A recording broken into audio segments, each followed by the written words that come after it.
ay nung in-announce na nila officially na silang dalawa ay may gagawing pelikula. Nanggaling yan mismo kay Paolo Abilino at kay Kim Chiu.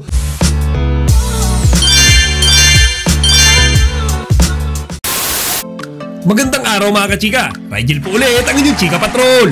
Bago tayo magsimula mga kachika, inaanyayahan ko muna kayong mag-subscribe dito sa ating munting channel para palagi kayong updated sa mga latest at nagte-trending na mga showbiz balita. Marami ang kinilig sa performance ni Kim Chiu at Paolo Abilino sa ASAP Natin To ngayong araw sa Ontario, California. Alam nyo mga kachika, sa totoo lang ha, as usual, ang dami na namang mga fans ang napahiyaw at napatili ng Kim Pao habang silang dalawa ay naglalambingan sa stage. Actually mga kachika, meron kasing mga senyales na naman silang ipinakita na talagang seryoso silang dalawa sa isa't isa. Lalo na to si Kimi mga kachike. Habang binibitawan niya yung lyrics nung kinakanta nila ni Paolo, ramdam na ramdam mo mga kachika na parang tinototoo niya or minimin niya lahat nung kanyang sinasabi.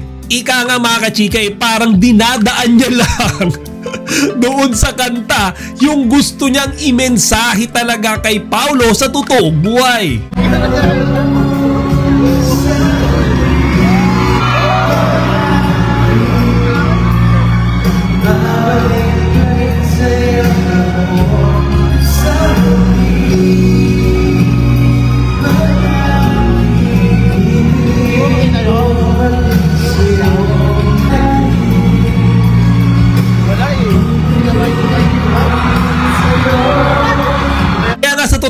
Bagay na bagay sa Kim Pao yung kantang yan na palagi ni TJ Monteverde. Sabi nga ng mga fans, pwede daw nila itong gawing Kim Pao theme song. Lalo na dun sa part ng lyrics mga kachika, yung sa huli, palagi pipiliin kong maging sayo. Di ba kachika? Alam niyo yung sa hinaba-haba ng pakilig na ginagawa ng Kim Pao, sa huli, magiging sila pa ring dalawa.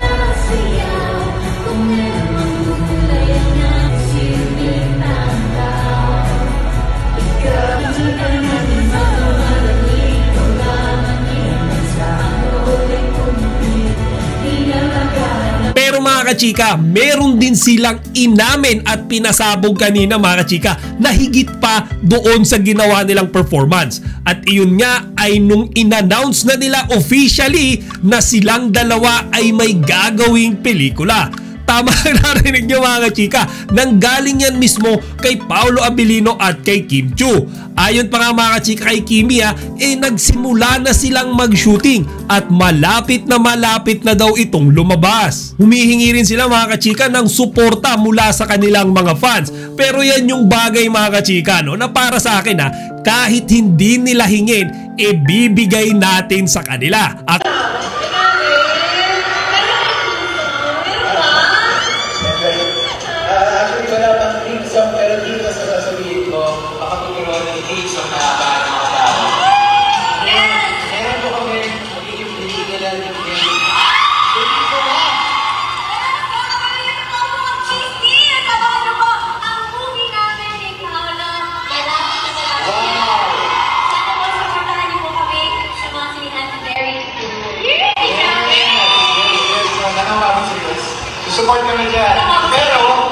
actually mga kachika, kahit nga yung fellow host nila na nandun, si Joshua Garcia, nagsabing isusuportahan daw talaga nila yung pelikula ng Kim Pao. Kaya para sa mga Kim Pao fans na matagal nang inaantay ang announcement na yan, eto na yun, official na po yang nanggaling sa Kim Pao at paniguradong meron na naman tayong ilulook forward na isang project na pagsasamahan ni Kim Chiu at Paolo Abilino. Kung kayo ang tatanungin ko mga chika, ano sa tingin nyo ang magiging tema ng bagong pelikulang ito na pagsasamahan ni Kimi at ni Paolo? Iyan ba ay romantic comedy, romantic drama, romantic action o anong klaseng romantic movie pa yan mga chika? Ilagay nyo dito sa comment section yung inyong mga opinion para mapag-usapan natin.